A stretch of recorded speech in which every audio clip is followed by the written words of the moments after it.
Yep, all done. Good. Okay, we are live. This is the Senate Transportation Committee. It's Tuesday, January 23rd.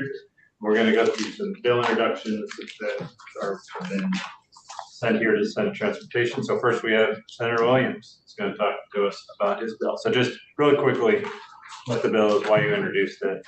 I can do that. Senator Terry Williams, for the record, Milton District. And I'm presenting Bill S-256, which is statement of purpose, motor vehicles, veterans driver's licenses, non-driver identification cards, commercial driver's license, and number plates. And the purpose of this bill is to extend the issuance of Department of Motor Vehicles credentials and number plates with a veteran's designation to individuals disabled during active duty for training. And basically all this bill does is it aligns the Vermont statute with the U.S. Code 38, Section 101, Section 2 and 24. And there's various different definitions of active duty. If it's active, there's one specifically for National Guard. And basically, if an individual is a soldier on, let me get the code here.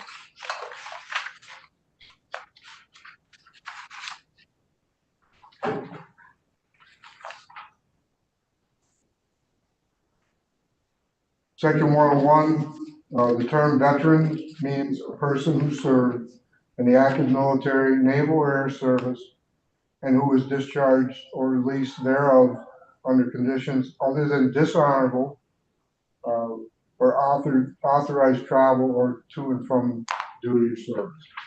And the case here is that an individual, one of my constituents, was denied a veteran's license plate because he had completed his training in the National Guard. And he was, but during National Guard training at a later date, he was injured, and he was designated as totally and permanently disabled. So according to the statute, that USC, he is eligible for a license for plates and identification as a veteran. So you're trying to line it with some of the federal rules. Exactly. Senator Mazza has a question. We, as the Department of Motor Vehicles, had any input into this legislation or any comments, or what's their feeling about it? We do have the Deputy Commissioner of DMV here. Okay. Oh, Mike Smith, Mike's there. Yeah. Okay. Morning. Yeah, I'd just like to hear their side of it. Yeah. So for the record, Michael Smith, Deputy Commissioner for the Department of Motor Vehicles. Our role in the process of issuing a designation on your license or vanity plate is we receive the form and we send it to the Office of Veterans Affairs. They certify it and they return it. That's our role. So if we fax it over and they certify it and send it back, we would issue a plate in this situation. I see Bob Burke's on for testimony on Friday. We really should speak to the change in the federal definition. But You're kind of deferring to the Vermont Office of Veterans Affairs. But for clarity, our role is either you certify the form, send it back, and we move forward. And if it either doesn't come back or it's not certified, then of course we can't. So you're just a processor. You don't make the decision. Correct. So this decision that Senator Williams talked about was a decision made by the Office of Veterans Affairs. And they're coming in. I think he's on Friday. Or we could have.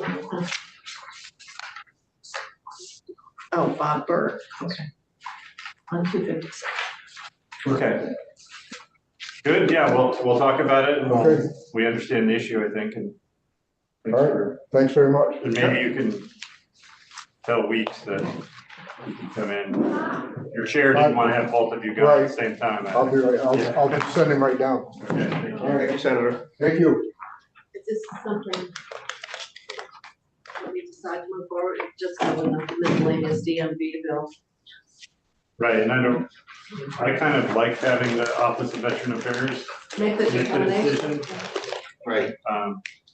I can understand why the senator wanted to advocate for his constituent. But I don't know if we want to start putting every specific instance into the statute. And I'm wondering whether they are using the federal standard or what they're, we need to get the testimony, I guess we can- the basis of their We decision. can ask them and just say, We gotta be careful how we open that door. You're right. Yeah. We gotta be very careful because there's tons of requests every year for, I agree, DMV is not the entity that should be making that. right. right, and yeah, I think like Senator Mazza said, if we open the door for one specific case, we're gonna get a lot of very specific cases. All right, Senator Weeks. Welcome. Thanks for your patience. We were juggling a quorum. So you did this for us? Yes, ma'am. Oh, wow. That's what I do.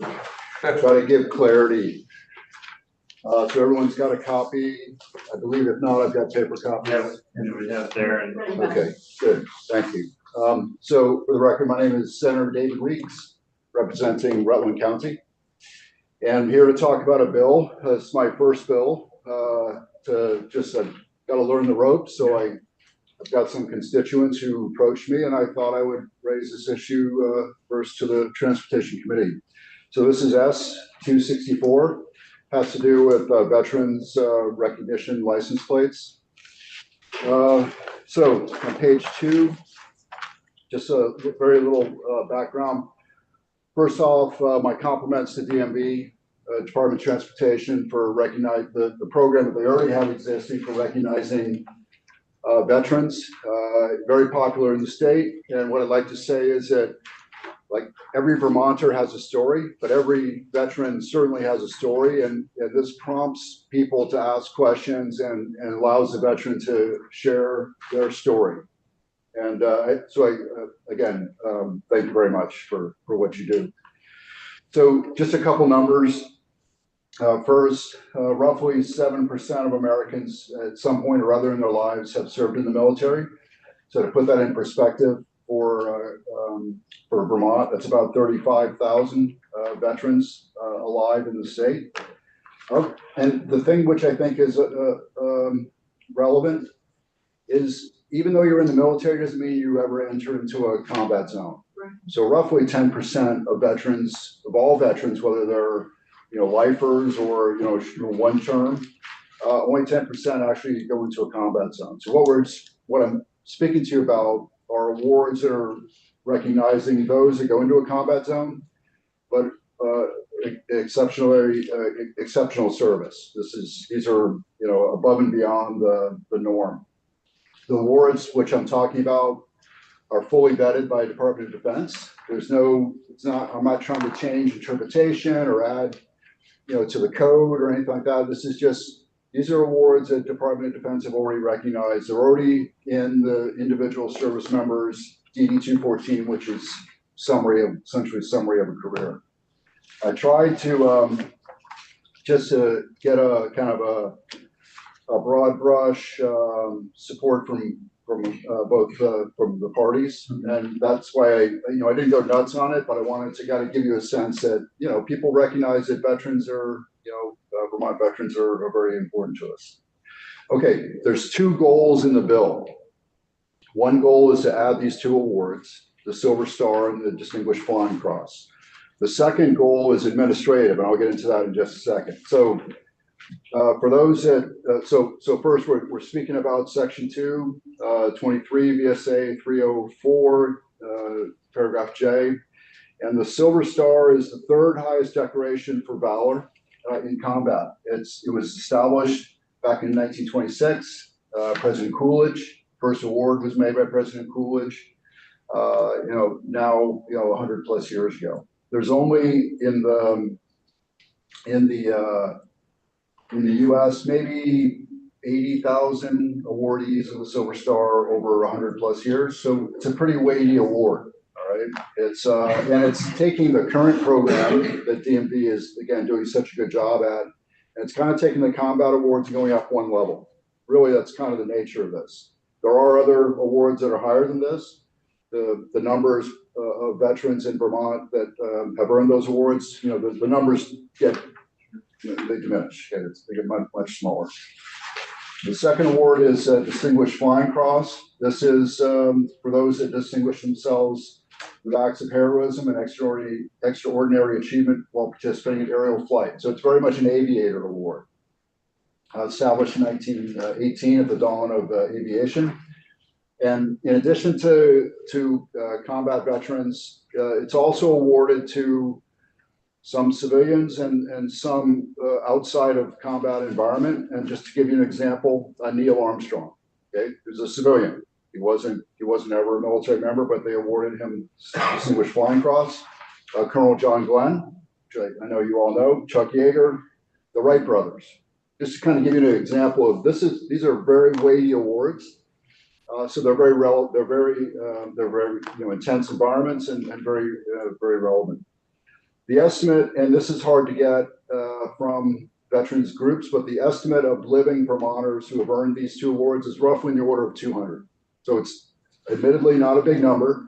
It's not, you're not going to see silver stars popping up all over, but the guys that have earned these awards, maybe there's another award in the bucket of DMV, Department of Transportation awards that they've also earned. They can get themselves recognized. But I know several constituents. There's nothing in that bucket that represents them except the generic veterans plate. And they really, going back to the first comment, they really have a story to tell. And I think that's what moves me to sponsor this. Okay, so that's goal one. Hey. Just a clarification. I'm looking at this and then I'm looking at what is available now. So campaign medals are available. So anyone with a Silver Star or a Flying Cross medal would have a campaign medal as well? Most likely, yes. I would Yes, think, because that's those correct. are all combat situations. Yes, Except that's for, correct. like you were saying, Neil Armstrong or. Right. So there are those that participate, and there are those that just excel. They're recognized for extraordinary achievements, and these are about extraordinary achievements. So if someone, for example, had a Silver Star and say it was Vietnam, that right now they could get a campaign right. recognition, but they could have to choose one or the They other. would have to choose, Okay. unless they have 2 or 3 vehicles. Oh, that's true. But yeah, they have to The choose. campaign medal is pretty small on the plate, like it just It is is. a rack or on the top or something. You might be able to fit them both in, but no. No, they don't. You don't. You gotta have. There's no plates that have double. Take your pick. Yeah, it's not like you're trying to recreate your Right. ribbon rack, Right. your medals onto a license plate. That's not the point. Yeah. The point really is what's the most weighty award, or tells the right story, and that's what they choose. It's their choice. Right, I had a constituent that had 2 that wanted a license plate that wasn't on the list. But I told him, you gotta choose which one do you want, which one do you want. Okay, so the second goal, Yeah, the second goal is really administrative. Now I didn't even know about this.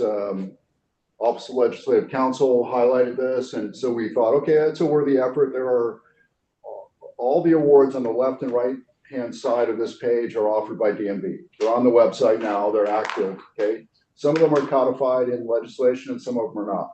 Okay, so for example, on the left side, the Purple Heart, it's in legislation and it's offered by DMV, et cetera. All of those are offered and already in legislation. On the right side, they are offered by DMV, but not in legislation. Now, frankly, my priority is the first bit, which is adding the 2 awards. What the committee or DMV, maybe there's a good reason why they're not all codified in legislation. But this is an opportunity to clean up and move forward. okay. Senator Fisher. We have, well, I understand the Gold Star family, certainly, a Bronze Star, That's which right. we have there, but we don't have silver. So what's a Bronze Star Yeah. relative to? Yeah, it's a great question. So Sorry. so there may be all total 20, 25 combat medals of one type or another. Silver would be higher than bronze? I would Silver is think. higher than bronze. Yeah, Bronze Star is, it's a heroism award, but whenever a unit decides to recognize certain members of the unit, they have to decide, well, what's the level of heroism? It's all relative. So Bronze Star is is the lower level. Silver Star is the middle. Medal of Honor is the highest. There's a couple of like Navy Cross, Army Cross that kind of come in at a certain We don't point, have but Medal of Honor up there, do we? no, see, that's it. So again, I could not find from the veterans groups if there's any Medal of Honor winners in the state, but if there are, it's like, maybe one or two. So I didn't go that far. I can come back and do it next biennium, but anyway, you're absolutely right. So Bronze Star is the lower level, Silver is middle, Medal of Honor is the most extreme. Any other questions for Senator Weeks on this bill? I think the question for the committee is more the administrative, how we do these. Do we want to have them all in statute? I don't know how often a new medal gets created No, they don't. and, Whoa. evolve. Maybe the Space Force is gonna have. No, they'll do Silver Star, Bronze Star kind of thing, but, what's the chances of having a new campaign in the Right. future? Right. Don't know, but that would be the heroism awards are pretty much set in stone. They have been for over 100 years. Are there other awards for medals that aren't combat related? Oh, yeah, there are, but I didn't want to go there because Yeah. DMV, Department of Transportation's perspective is to recognize service, but in particular in campaigns and heroism and Gold Star families. Right. So I guess that would be the question if somebody came forward and said, I have a medal X and I want that on my plate. Yeah, well, that's Which say, go see your local legislator. Well, that's the administrative kind of issue, how the best way to do it. So we'll talk about it. okay. So I agree there could be something there, but also take the perspective that you've got other recognition of national service, like Department of State, as an example. They have their own internal awards, which are also very weighty and worthy, but I didn't go there. I had a couple constituents who are like, hey, how come that? And I just figured. Yeah. give it a shot. No, it's good. I appreciate the effort and we'll talk about it. All right, thank you. Thank you. Thank you, Senator. Thank you for coming Have a in. good day. We'll let you know how it goes. How come we have bronze but not silver? Well, I don't understand. So we added them based on people coming forward. So the form is getting ready to be changed. We just added a new one. It's Bronze Star with Valor. The decals should be in this week and then you'll see that come out. So the statute allows for the commissioner to work with the Office of Veterans Affairs to design a plate and then begin issuing it. So in all reality, these legislative changes are not necessary to do the two plates that you would like. All of those plates being added in there are ones that we issue. They aren't in the statute. They've been created over the years based on people coming forward to DMV, and that's working with the Office of Veterans Affairs.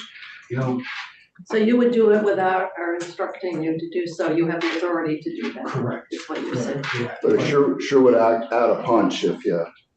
There is that too. So I mean, and the other thing to keep in mind is over time, some of these will phase out. My only real example of that is Pearl Harbor. Harbor Survivor. So those are a few. Right, and that's on the form still. And I So the don't know. question like, And it's in I hope you're statute. not driving. They'd be, 100 years old? And it's in statute too. So I Right, mean, it's a question after a of, while, those will. do you put everything on statute on the form? So let me ask, I can ask while you're here so you can hear, but maybe you already talked to council about, do you have any insight for us on how the statute is created for these? Are only some of them listed just because those are the ones they listed when they created the statute? And is there a reason behind this? So Anthony Dixon Cooper from the Office of Legislative Counsel. So, you have heard testimony that's consistent with what I would say, which is that the Commissioner of Motor Vehicles has the authority to make these plates. The statute just happens to say, at a minimum, emblems shall be available to recognize recipients of and it lists a few, but not all the ones that are being issued. So at a minimum, Pearl Harbor survivors, there needs to be a license plate. you're going to get into a position where I think it will need to be offered, even though there is no one who could be a recipient of it. If you want to give the commission the utmost of flexibility, you could say the commissioner shall create veterans license plates. But then you're in a position where what if there is one person who has gotten a distinction that would like to see it on the license plate, and the commissioner of motor vehicle says, we're not going to issue that license plate. It's not one of the minimum ones that we need to issue. Nothing in statute is telling us that we need to. We are using our discretion not to issue it. The General Assembly would then be in a position where they would need to tell them to do it if that was what the General Assembly wanted to see And the happen. discretion is within the commissioner, but does it require consultation with the Office of Veteran Affairs? Or is it just that they may consult? It says the Commissioner of Motor Vehicles shall, upon proper application, issue special plates to Vermont veterans and to members of the U.S. Armed Forces for use on vehicles registered at the pleasure of department. There is not a required consultation. The type and style of the plate shall be determined by the Commissioner, except that an American flag or a veteran or military-related emblem is selected by the Commissioner, and the Vermont Office of Veterans Affairs shall appear on one side of the plate. So the consultation happens for the design of the plate, but not for the plates that need to be offered. That's not to say that the Department of Motor Vehicles is not already consulting with the Office of Veterans Affairs to have information about the number of people who would be. Right, or this question of, are they a veteran or are they not? And they certainly are getting that piece, because I believe the form requires the certification, which came up in the prior bill. Yeah. Right. Okay.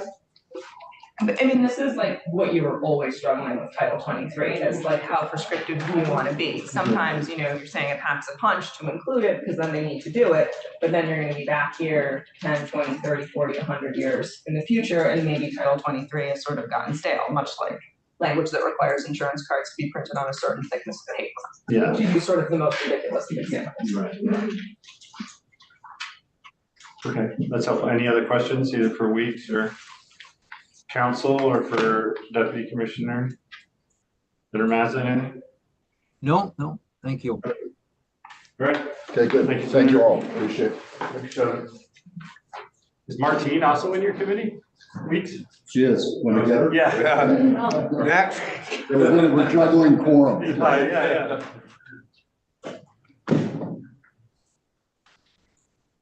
Okay, have you dealt with this before on the committee? Not in my 6 years, have we talked about this part of the statute? I think we talked about giving the flexibility so that we weren't coming back. And I don't remember, when was that done? I think it was before me. I don't know. Yeah. I can look There's at the always a lot of requests there's always a lot of requests for special plates, so we have to be very, very cautious how we move forward, because It'd have to be after 2007. the list goes endless.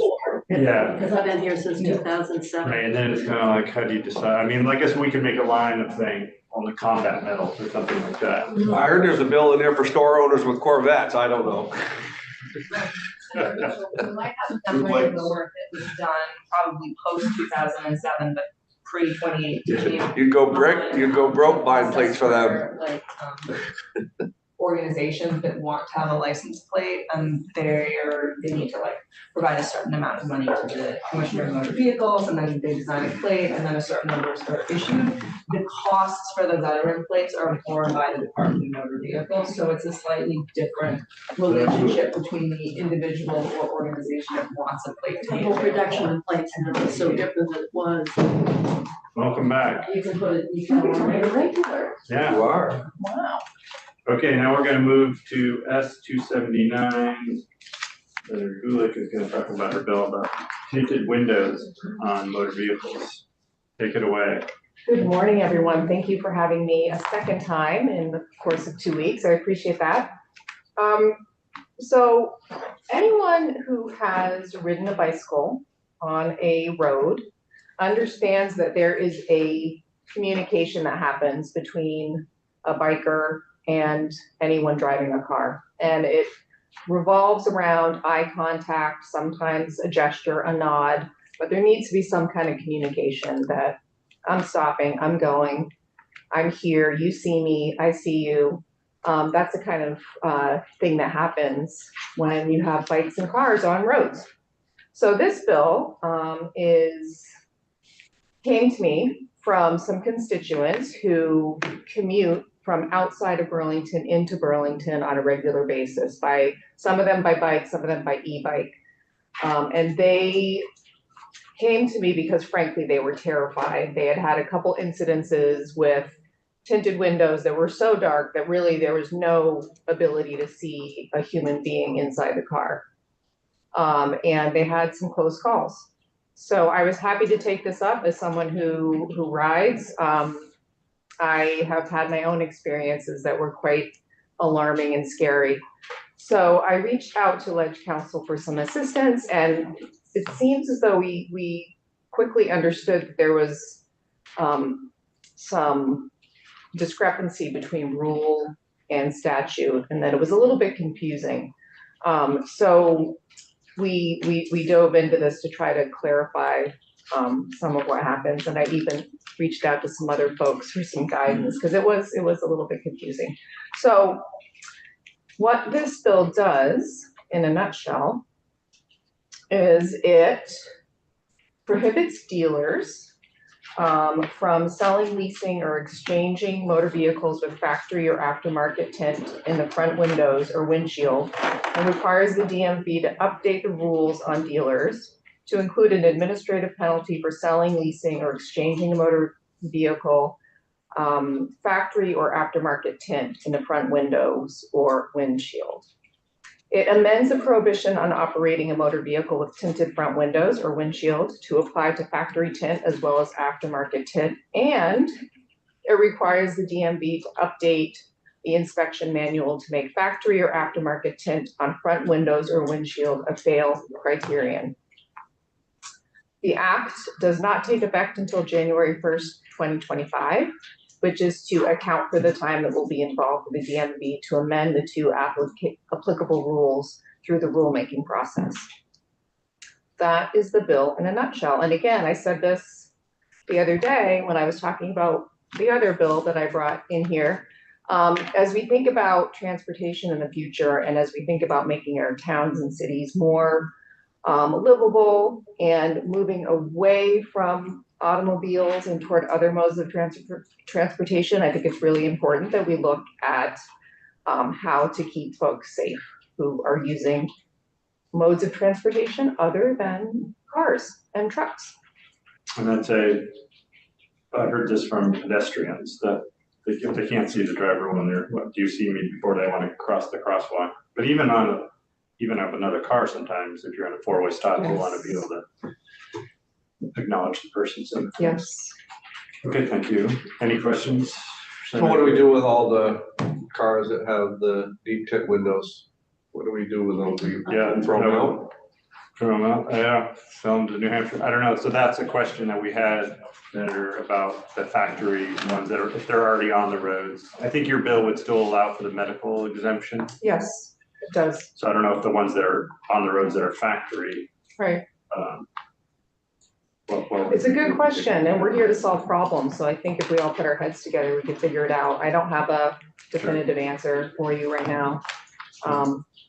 But I would ask that you speak to law enforcement because I think they struggle a lot with tinted windows. I think it is very, it's a safety issue for them when they can't see an individual inside a car and they're approaching. Again, eye contact communication is key.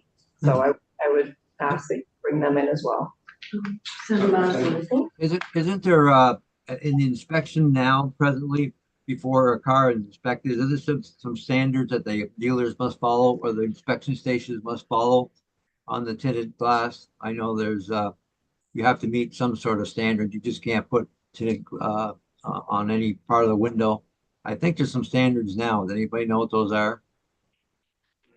We can have Deputy Commissioner Smith tell us, but my understanding is it's not allowed, but it's not, does not cause it fail, so that the inspection station just has to inform the person that they're driving a vehicle that doesn't meet the regulations. Is that true? Cannot say it any better than you did. I'll add one thing to that, and that's that in statute, there is language that currently prohibits tinted windows in places, but you're dealing with the fact that the periodic inspection manual is only supposed to be the safety issues as fail criteria, which is why you'll see in the bill, as section 4, it is expressing that it's the intent of the General Assembly that this is a safety issue to sort of align with the fact that in 2018, you said only things that are safety issues should be a fail criteria. When you say it's in the statute that deals with a manual, or is it just somewhere else? So there is a section, you'll see it being amended in section 3 of the bill, section 23 DSA, section 1125, talks about obstructing windshields and windows. That's where you get, for example, the exemption for if you have the medical certification saying that you do need to have tint, and that applies like to the windshield and to the front windows, but not the back windows. So you've got 23 DSA, section 1125, that says this is the prohibition on tinted windows in certain places and the exception. You got 23 VSA section 1222. I think I got that right. That is the safety inspection statute that says it shall fail if it's a safety issue. You've got the periodic inspection manual that you and Deputy Commissioner Smith just talked about with the process for if there is tint on it. And then you have in this bill, the amendments to the tinted window statute and the legislative intent saying this is a safety issue and update the periodic inspection manual to have it be a fail and not the advisory. So a lot of moving pieces in a lot of places in statute where it's kind of Okay, Senator Ingles? I would have a hard time supporting anything that would immediately fail a vehicle as long as it was safe and on the road, but I could, look at something that would grandfather vehicles on such and such a date from this point forward. I have a hard time clamping down on this when we haven't really maybe been as serious about it through the inspection process. We've allowed it, and then we're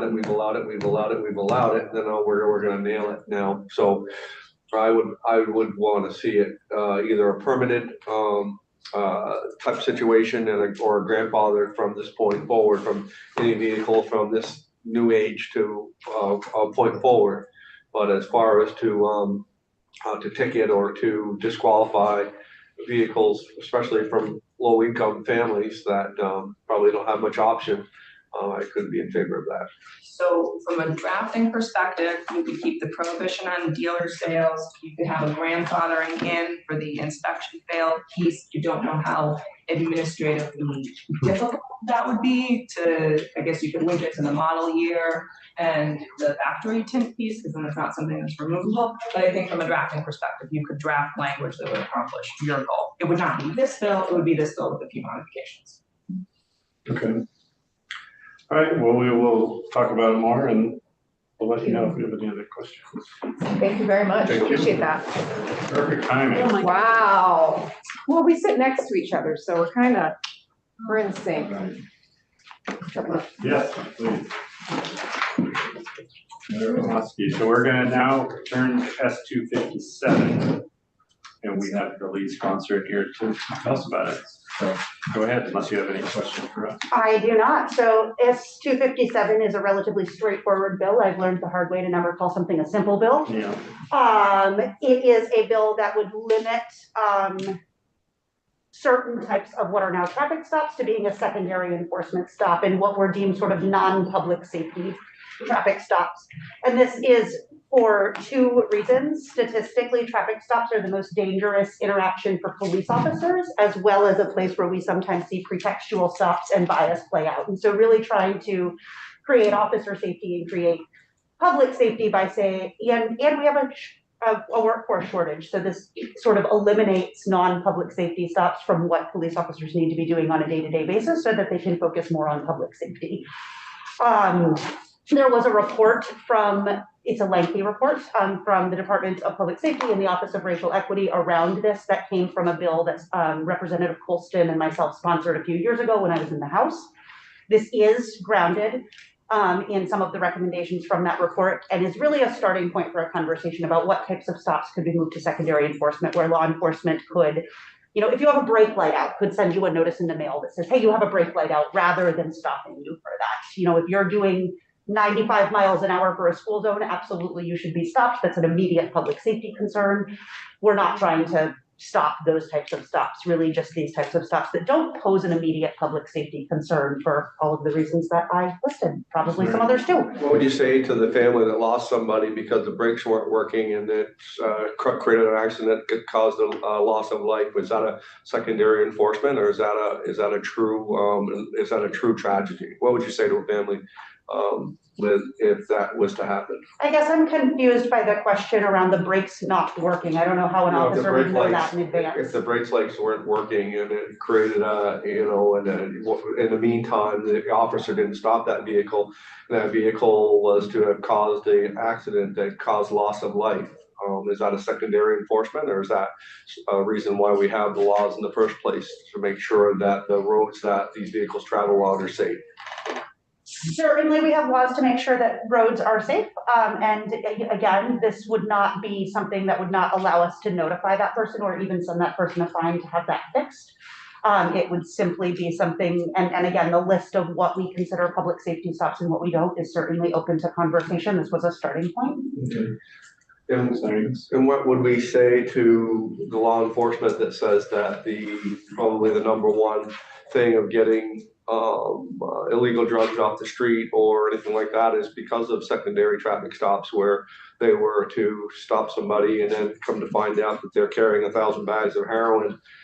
Is that a bad thing as well? I think statistically what we've seen is it's not a terribly effective or unbiased way to navigate our drug problems. I guess that's in a matter of opinion, but in a matter of real world, it actually is a very effective way to make sure that our community stays safe. It just depends on what part of the state it is. If you're in my area, we're pretty happy to get those 1,000 bags of heroin off the street on a very safe way, as far as to stop a vehicle that has something that's not complying with what the rules of the laws that we passed in this state, and to effectively remove that type of situation out of our communities. We're pretty tickled about that. I realize that some parts of the state don't feel that way, but I'd have a hard time with this bill. Senator Mazza, did you have a? Yeah, I'd like to hear from law enforcement what their reaction would be to something like this. And I think it's very, we should really listen to them to see what, if there is a problem, isn't a problem, what do they recommend this? Because I would hope the Department of Public Safety or someone from enforcement could testify on this issue. Yeah, definitely. Actually, I'm referencing the testimony we got last week because, in fact, a lot of what I think you're talking about has been really reflected in their practices. Some of it has been driven certainly by vacancies, but also driven by the experience with COVID and the whole safety aspect, and the number of stops has been reduced very dramatically.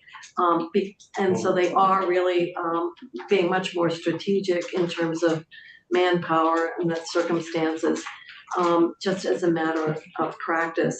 I think, the issue is where's that middle ground so that you're not somehow compromising the public safety, as Senator Ingalls is referencing, versus, the manpower issue, and also traffic stops are dangerous. We know that. So anyway, your bill relative to the conversation we had, really there's an interesting nexus, the extent to which that is in fact happening right now as a matter of practice. And public safety was in, and they talked about the report. And maybe did they send it to the whole committee? Because I know I got it, but I can't remember if the whole committee got the report. You did?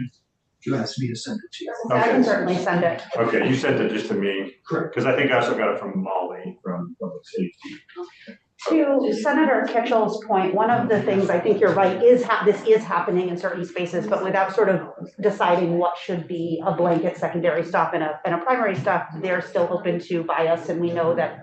Well, that's part of why we have not gone to primary seatbelt. And actually, we had quite a debate with the House on that, and it was really because of the evidence that was coming out. We had information from the state of Florida, exactly how primary seatbelt law, which is basically you can pull anybody over. So this committee has been very reluctant to, to just give that kind Move of, that to primary. yeah, to move it to primary for that very reason, so. And what we know from the Department of Racial Justice statistics is that bias in traffic stops is pretty high in Vermont. So this is, like I said, one tool to look at where are the places that we can sort of blanket remove things from primary to secondary to go in the other direction. Look at some. Yeah, we can take it up and discuss it. But one question I had, I think when I looked at the bill, if somebody is pulled over for whatever they were pulled over for, they have to give them a ticket. It was kind of like they had to give them a ticket for both things if they pulled them over for one of them. That may have been unintentional in drafting. Okay. I certainly am not trying to say And I that there talked can't be discretion. I talked to our council about it, but did I get that wrong? No, you have that right. So the only secondary enforcement violation is the adult seatbelt law. And in that statute, I think it's 23 VSA section 1259, it says that you can only get a ticket for not wearing your seatbelt if you are issued a ticket for the primary violation. And the bill that you introduced with Rep. Olson a few years ago, and the two bills that have been introduced now by Rep. Small and Senator Biehoski, which are virtually identical, except for your bill being later doesn't have the reference to the little white stickers in the back of license plates, track the approach where you cannot get the ticket for the secondary violation if you're not issued the ticket for the primary violation. In the Act 106 report, the administration is recommending a different approach where even if it is secondary enforcement, if you are pulled over for the primary, the potential primary violation, and they see that you, for example, do not have, I'm gonna use seatbelt, so you changed it, you're not wearing your seatbelt, they could just issue that one ticket. It wouldn't need to track with a primary violation. So the approach that was taken with the three bills that have been introduced in the last two bienniums are following the model that has been put into statute for the adult seatbelt law. That does not mean that you would need to do that for all secondary enforcements. And the final thing I will just say is that in terms of the Act 106 report, and the two bills that have been introduced, viewing them as starting points, there is not much overlap in the recommendations for what should be a secondarily enforced violation. So if you're going to look at them, I think you are not going to be able to start from the point of these are like in agreement with each other, except for the fact that they both are making changes to have more secondary enforcement. Okay, because yeah, I think it was also, I think it was a sergeant that was in here the other day, an uniformed officer that told us that they would like that discretion. Because sometimes they don't want to force another ticket on a person just because they had a minor infraction that they noticed why they were in there. Yeah, and I'm certainly open to that. The way I interpreted it when I read it was not that they must issue both tickets, but that they can only issue the second ticket if the first ticket was issued. That is Right, but that's it, but yeah, sometimes maybe you want to issue the first ticket because they're going 95 in a school zone, but you don't want to give them a ticket for the car seat being based on. So my understanding is that is allowable under this bill. What you couldn't do is issue the car seat ticket without the speeding ticket. yes, exactly what. Right. And why is that? Why is that important? Again, it felt like a means of, one, it tracks existing law.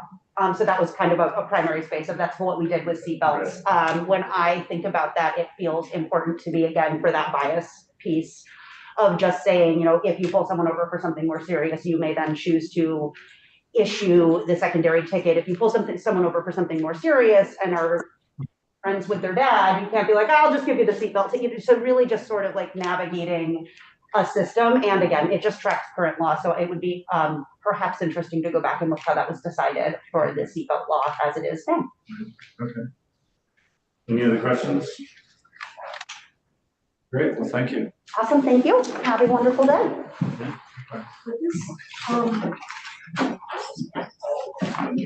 I'm just wondering, judiciary, would they?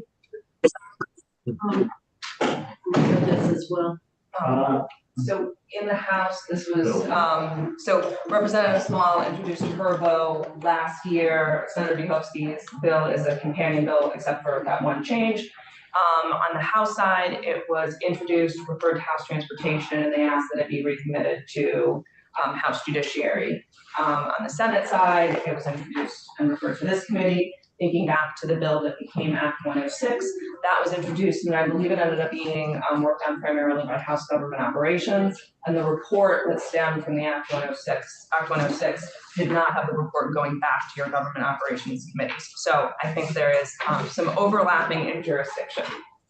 with the issues that are raised in this bill. Well, like so many pieces of legislation, they don't fit neatly in one committee. That's really the issue. So how you get even a review and some kind of comment, that's something that we having to do more and more of. Right, and we could, well, what I would thought we might do is go through some of these bills and see if the committee has interest in taking them up, hearing more testimony, putting in the miscellaneous bill or passing them as individual bills. And some of them might, as I said, make sense.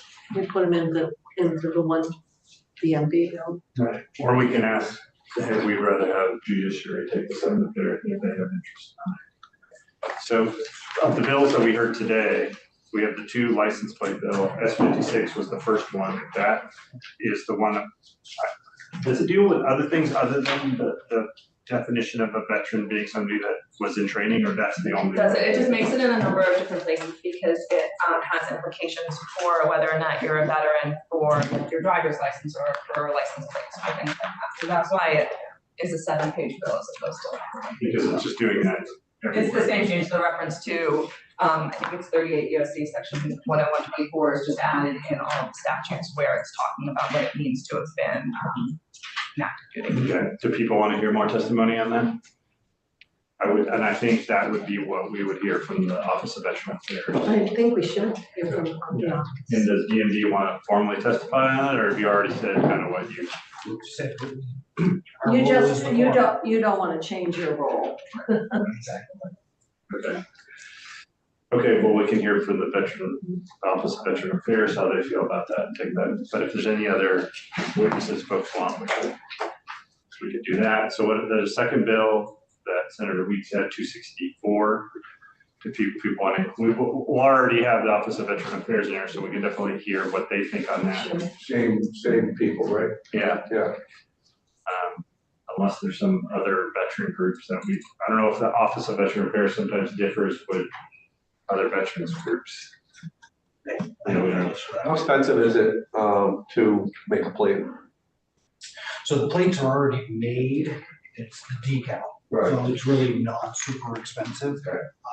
But the more plates you get, the more issues you end up running into, right? So we're at 70 some odd now. You did it pretty quick for my constituent. I remember I was surprised how quick it went. And they were good. They were good. Exactly. And I mean, we've done the Air Medal and the Bronze Star with Valor, and they do come. And you have a Bronze Star without Valor? Yes. You can. And I don't understand all the different levels. No, they do for sure. Yes, they do. Yeah. Very important. Yeah. And I guess what Senator Weeks was saying, it just adds greater gravitas if it's officially referenced in the statute.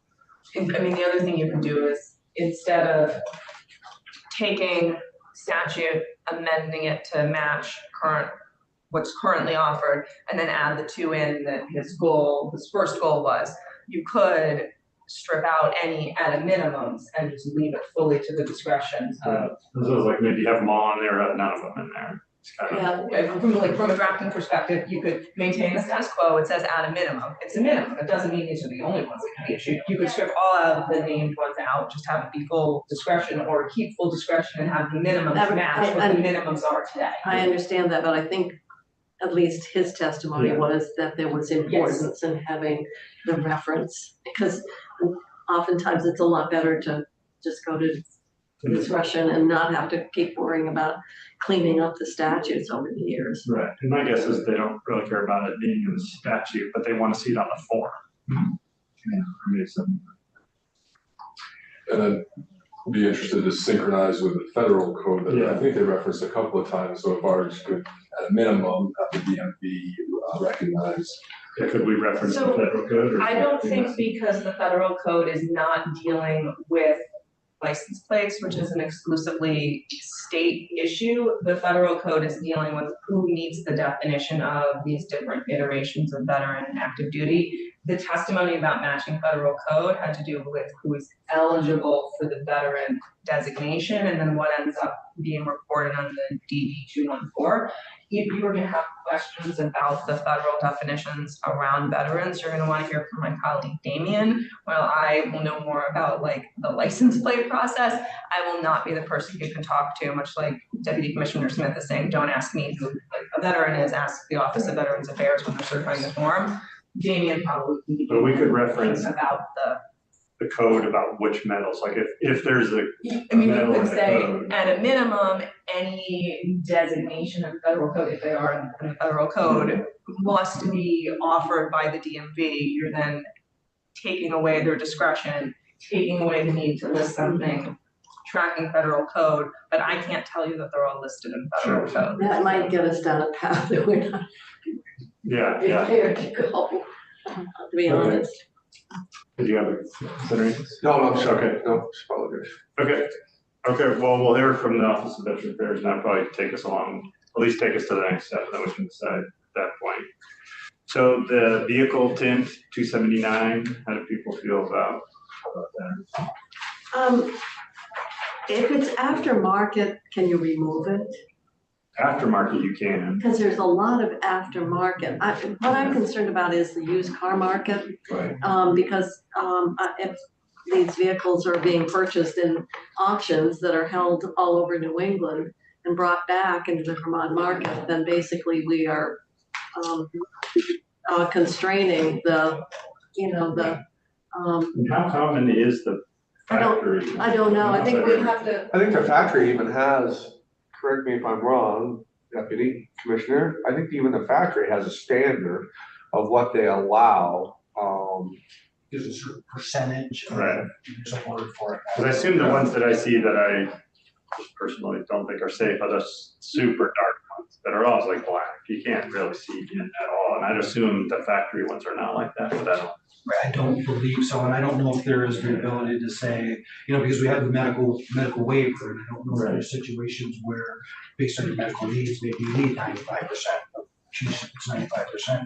You can't see any. A lot of them are made to be tinted so that you're not using air conditioning quite so Right. much or whatever. They're to be made cooler, to be kept cooler. Right. But I don't know what the. Cool temperature, not style. Right. Yeah, because like when I've been to Arizona, you see a lot because down there it really makes a difference. Yeah. Their car. If the inspection, if the inspection sticker gets any larger, we can't see out of the windshield anyway, so,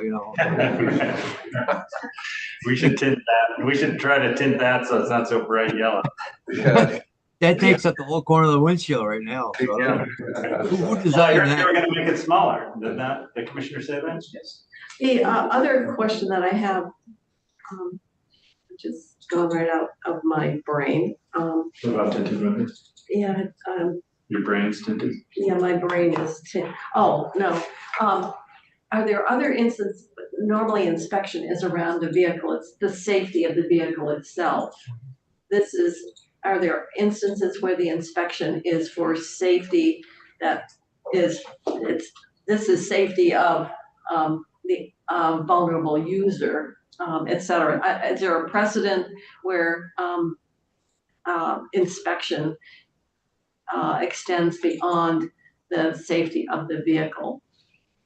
I'd assume if that spikes on its tires sticking out, that's not affecting the safety of the operation of the vehicle, but it's affecting those around it. That probably fail inspection. I would have to assume so. What movies? Like under. Yeah, you're on Mad Max. I'm thinking. I can't imagine why it would fail. What I'm asking is, are we creating a sort of a precedent and a first step in using the, and then I guess if we Right. get into vehicle miles traveled, well, that's not related to the safety of the vehicle itself. It's using the mileage, but. But if we're saying it's illegal, which is what we've done, but we're not enforcing it, then it's not gonna be a primary stop, unless we wanna make it a primary stop every student be down. No. But then it would only. So everything is primary unless you specify. That's that what I it's said. secondary. So is it a primary stop now? So you You could be could, stopped if you had. Should have taken- So that's where you have to get to a consistency from everywhere, every part of the process. It has to be aligned with what's. There's a lot what's- of aftermarket. Exactly. I mean, it has to be, if you really want to do this the right way, it has to be consistent from every aspect of motor vehicles. That, and it's either right or it's wrong, or there's a degree of, or there's a permit for. But you can't. Well, I had someone contact me, and was complaining because he has to go and get a doctor's certificate. He said, look at everybody else, they're not getting any kind of verification, and they have aftermarket tinting on all their windows, and it was like saying, I have to go to that expense, I have to go to that inconvenience, and you're not enforcing the law, and I'm trying to comply with it, so I had someone call me from that perspective. Now, that's what you're gonna have if you don't make it consistent, right, from the start to, this is the way it is. It's the way it is. And at the end, I'm not gonna ask law enforcement if you don't know this, that could municipal officers enforce all, like any uniformed officer can enforce all law, it doesn't matter what police force they're in, right? Even here, Capitol Police. Right. So if you want perspective, obstructing windshields, 1125, it is one of the ones that doesn't have a minimum or maximum specified. So with the surcharges that are applied to everything, you're gonna range from a ticket from $47 at the minimum to $1,197 at the maximum. And the waiver penalty set by the Judicial Bureau is $220, and there are no points associated So with it. why is that one of variance? The officer can decide whether it's $1,000 tint or $47? Well, that would be something that was determined by the Judicial Bureau if you like fight it. So the waiver penalty is, you know, like, I did it. Yeah. I'm paying money, I wanna move on. Doesn't the officer have to put a number down on the ticket when they issue it? There's a waiver amount, I believe. Yeah, so you know what the waiver amount is. But the waiver amount is not set. The waiver amount is set by the Judicial Bureau, that's $220. Oh, okay. Well, I'm interested to hear from law enforcement on this one, if the committee is okay with, at least we can take that next step on that and see what we say. So that brings us to 257, about the secondary and primary enforcement. My first take on it, we could hear from law enforcement, but also it seems like it's more of a law enforcement issue than a transportation issue, that we could talk to judiciary, see if they want to take it up. I think that's a good step. Agreed. And then also the sponsor of the bills on there, they can take it up. And I think they've dealt with these issues over there a lot more than we have. Senator Mazza, do you have a? No, I think you're right. I think that's an issue that should be something of the judiciary, yeah. Good punt, Senator Mazza. Your friend Senator Sears. Good punt. Send it down the.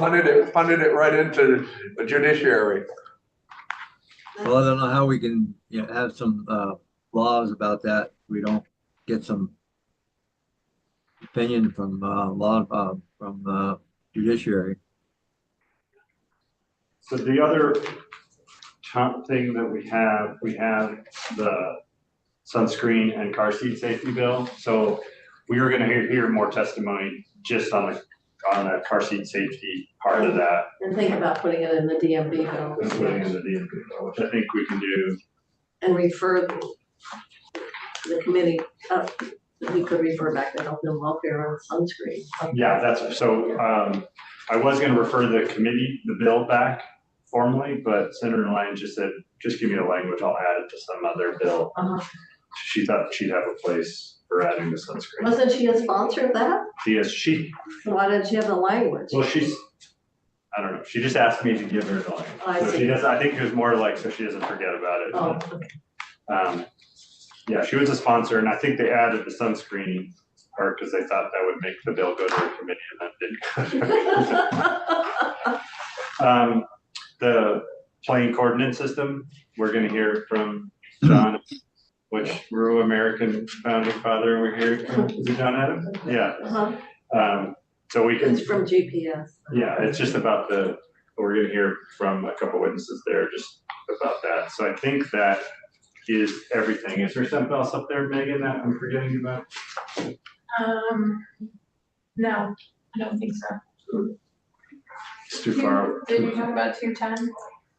No, what's just 210? Motor vehicle and pedestrian safety sponsored by Senator Hardy. Oh, yeah. The three ones, driver education, professional companies, and complete streets. All right. I think we'll have to look at that one again and see if there's any of those parts that we want to take up. I mean, yeah, I can't remember the details of it. So that's one of the bills. That's 210. Yeah. Because I think the complete streets, we're doing work on complete streets. We're going to probably hear some more from The agency. On complete streets. You also skipped over S-184, which is traffic cameras, automated traffic law Oh, enforcement. yes. S-184, I'm hoping we can, like, I was thinking of bills that we might add to miscellaneous, and so S-184, I think would not be added to miscellaneous. It's too big of an issue. It is.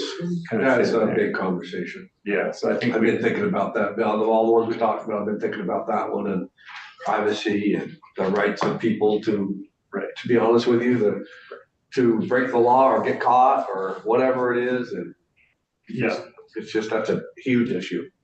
and we are going to take some testimony on that, on this very issue. So, and if people are interested, they want to come in and talk about it. So we'll see if that moves as we take more testimony. That's all we had on the agenda today. So we have the sunscreen here, having the medical society come in and testify. I think they're not talking about the sunscreen part though. They're just going to talk about the car seat part. Oh, they are? Yeah.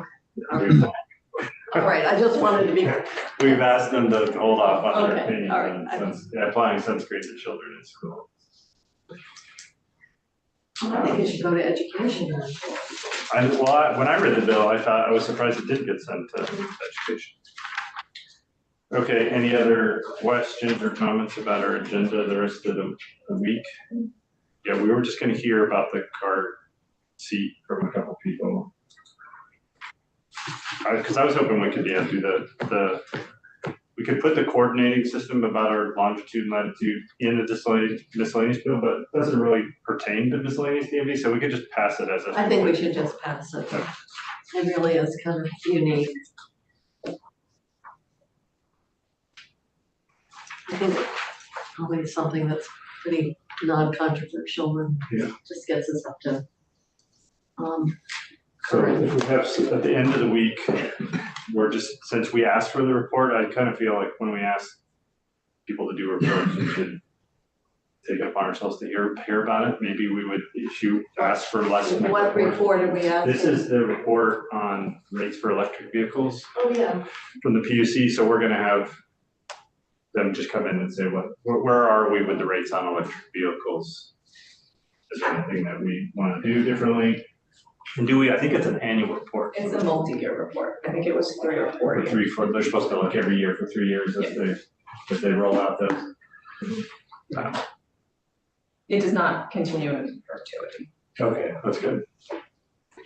And that's it. So I think if there's time on the agenda, what I might do in talking with Senator Mazza too is find time to do about the speed camera bill. Let's have some testimony on that. I had other question, and that is, did we have transportation get the list of reports? And we had until the 19th to determine, like we had to do in appropriations.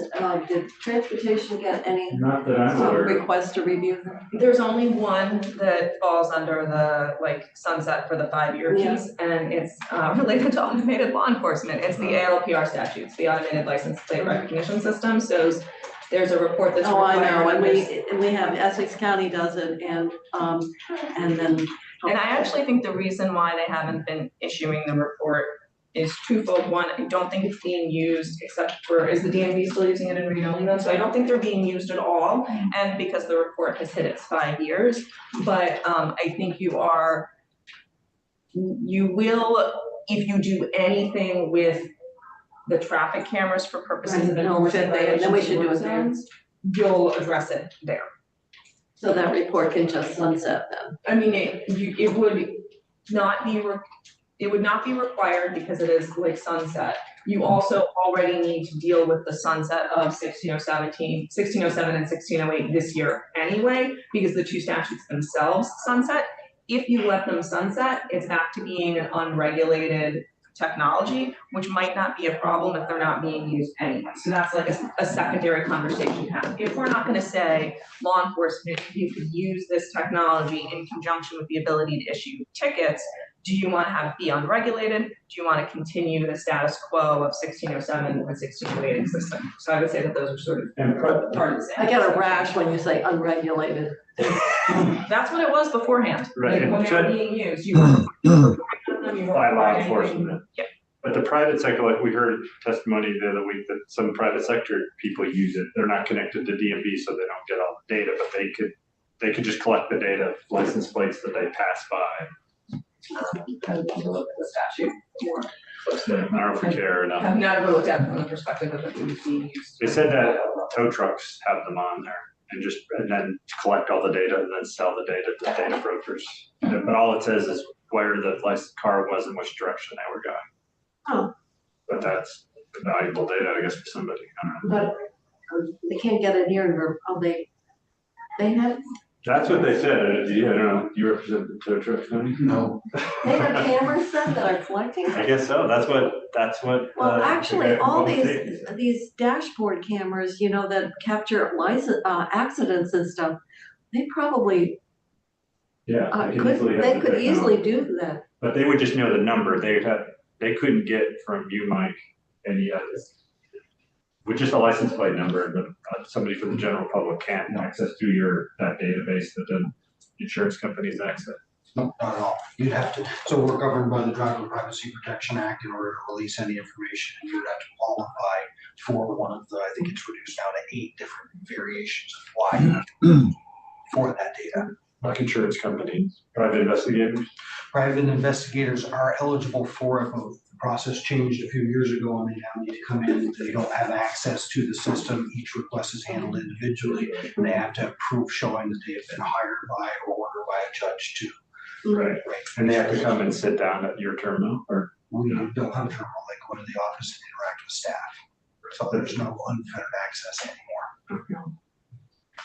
Traffic counts are valuable, even if you don't have that information, knowing if it's the same car that's always going through that same intersection, how many of them are out of state, so you get volumes, and that can be useful from business perspectives about rents, how much you want to charge based on the volume that you're perceiving in certain areas, so I think it's legal to charge. I'm looking at this. That happens, everybody. Yeah, I right. mean, when you go to the mall, the Burlington Church Street or the airport, they are tracking the signature of your phone and how long you're there, where you're going. They don't know whose phone it is, but they know if you come back every Monday and spend 3 hours there and go to different locations, and they use that to estimate volumes and charge variable rates on rent. For the store, so that the landlords would use it. Yeah. Okay, well, I hope we take more testimony on that issue. Anything else? If that's it, then we'll adjourn for the day.